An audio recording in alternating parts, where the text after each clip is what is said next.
జై భీమ్ అంటున్నారు. అన్నివ్వండి, ఏం కాదు, జై భీమ్ అన్నివ్వండి, నో ప్రాబ్లం. మీరేమనాలి తెలుసా? జై భీమ్కు పైన కూడా ఉన్నాడు నా రాజు, మై కింగ్ అని చెప్పండి.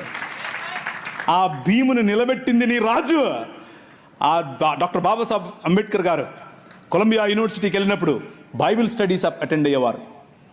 రూతు పుస్తకానికి ఆయన వ్యాఖ్యానం రాశారు. He was a practicing Christian. ఆయన ప్రాక్టీసింగ్ క్రిస్టియన్ అండి బాబు.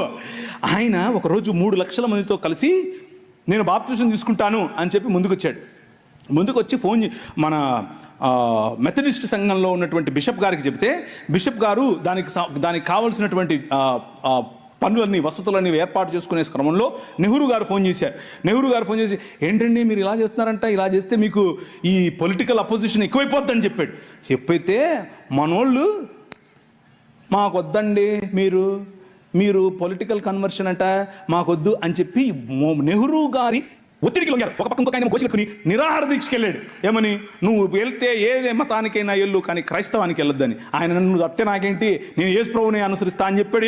ఎవరు? డాక్టర్ బాబాసాహెబ్ భీమ్రావ్ అంబేద్కర్. ఇది నేను కొత్తగా చెప్పేది కాదు, దిస్ ఈజ్ హిస్టరీ. ఆ జై భీమ్ వాళ్ళకి తెలియదు. చెప్పండి, వెళ్ళి ధైర్యంగా చెప్పండి. ఆయన మనము కాదంటే, మనము చీత్కరిస్తే మేము మిమ్మల్ని ఆహ్వానించము అని చెబితే ఆయన అన్నాడు, నువ్వు ఓడరా నన్ను ఆహ్వానించేదే, నేనే కొత్త మతం పెడతానని చెప్పి బౌద్ధంలోకి వెళ్ళి బౌద్ధంలో కొత్త మతం స్థాపించాడు. ఆ మతం ఏంటనుకుంటున్నారు? క్రైస్తవమే. బౌద్ధంలో కులం ఉంటుంది. బౌద్ధంలో అనేక రకాలైనటువంటి, ఇప్పుడు వజ్రయాన తీసుకోండి, మహాయాన తీసుకోండి, హీనయాన, అన్ని యానాల్లో కూడా వేరు మత సంబంధమైనటువంటి పనులు ఉంటాయి.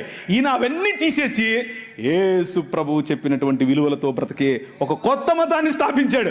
దాట్ ఈజ్ ఈ రోజు ఉన్నటువంటి భారతీయ నవయాన బుద్ధిజం. అది ఇంకేదో కాదు, క్రైస్తవమే. కాకపోతే వాళ్లకు క్రీస్తు తెలియదు, విలువలు మాత్రం తెలుసు. నీ పని యూనివర్సిటీల్లో చదువుతున్న నీ పని, అరే బాబు బాగానే ఉంది కానీ దీనికి మూలం ఏంటో తెలుసా? మై కింగ్ అని చెప్పాలి.